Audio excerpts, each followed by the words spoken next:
There are increased calls to defund police departments in the wake of George Floyd's killing. He was one of the many unarmed black men subjected to police brutality.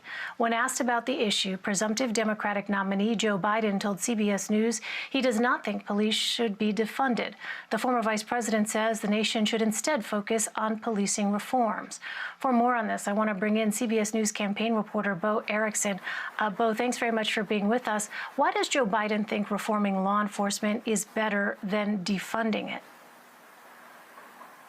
Well, hi, Lane. He's like your last guest, Carol. He doesn't want to abolish police departments. He actually just wants to take money and maybe change it up a little bit, use it for different reasons. And I think we've seen kind of a change in Joe Biden just over the last couple of days, because last week when he was asked about defunding the police, he said that it depends on the community. And he pointed to Los Angeles, where Eric Garcetti, the mayor there, and also his campaign co-chair, is currently changing some of that money, taking about $100 million and using it for different community programs. But throughout the weekend, he was really bashed by conservatives by not speaking out about defunding the police. So it seems like he was kind of running into a messaging problem. So as you said with Nora, he said definitively, no, I do not support defunding the police.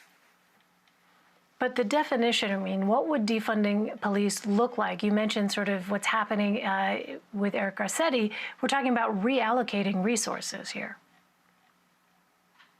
Yes, and that is what Joe Biden is trying to focus on. He's trying to do reform and not defund. But what defunding would look like, to answer your question, is I guess like essentially abolishing a police force and using different type of emergency responses. Maybe if there's a call about mental health, to send a mental health professional instead of police. And Joe Biden also supports elements of that, kind of specifically directing the responses for police officers, but he does not support getting rid of police stations at all. So let's talk specifics here. How does Joe Biden plan to reform policing should he be elected president in November? He is on board with the Democratic-led legislation in the House, and that includes some physical changes to policing, including banning police chokeholds, and also implementing more community policing, meaning more interaction between officers and the community that they serve. But he's also trying to kind of attack the bureaucracy and increase more transparency in policing as well. And one way to do this that I think is interesting is trying to get nationwide statistics on just police use of force, which some people may be surprised because that does not happen right now. And why that is interesting is because actually more than 20 years ago, Congress mandated the Department of Justice to get statistics from all police departments about use of force.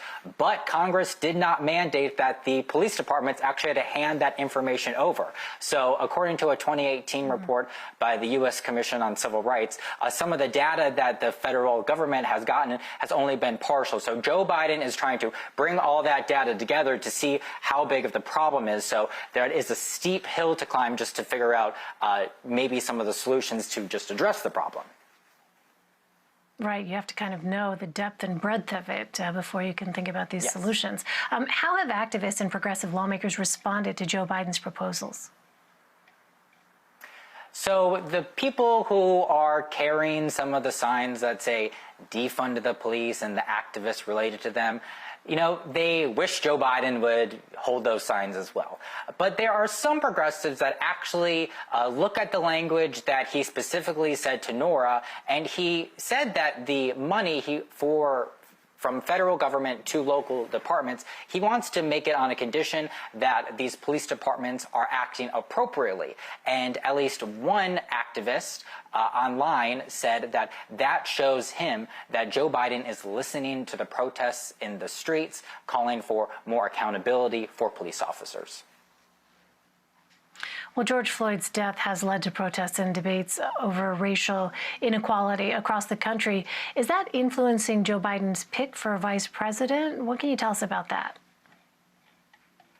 There are a good number of people watching this VP vetting process, which we like to call Veep stakes, and really hoping that Joe Biden picks a woman of color for her life experience and bring more diversity to the ticket. And so when Nora asked him if the events of the past 2 weeks changed his mind at all, he actually said no, they have not. So some people, I think, were a little surprised that he was just so blatant about that, but he is really hesitant on giving away any information on his thought process. Today on ABC, his senior advisor, Simone Sanders, she said that if you were to ask Joe Biden, even privately today, who he would pick for his running mate, he said he would not know.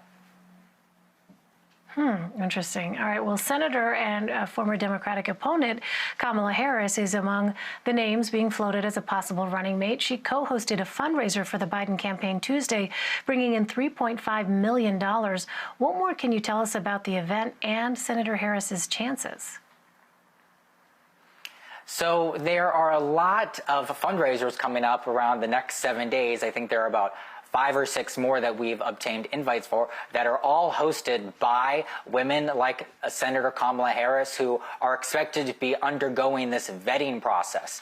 It's her, and there's Congressman Val Demings and Governor Michelle Lujan Grisham and former Obama alumni Susan Rice. They're all hosting fundraisers as well. And then one that we're really watching is next week with Senator Elizabeth Warren, who was no fan of these big money, private, now virtual fundraisers when she was running for president. And so it's kind of put this another element into Veep stakes right now, is how much money can these women raise, and some are more public about that money than others. All right, we will be watching. Bo Erickson, great to see you. Thank you very much, Bo.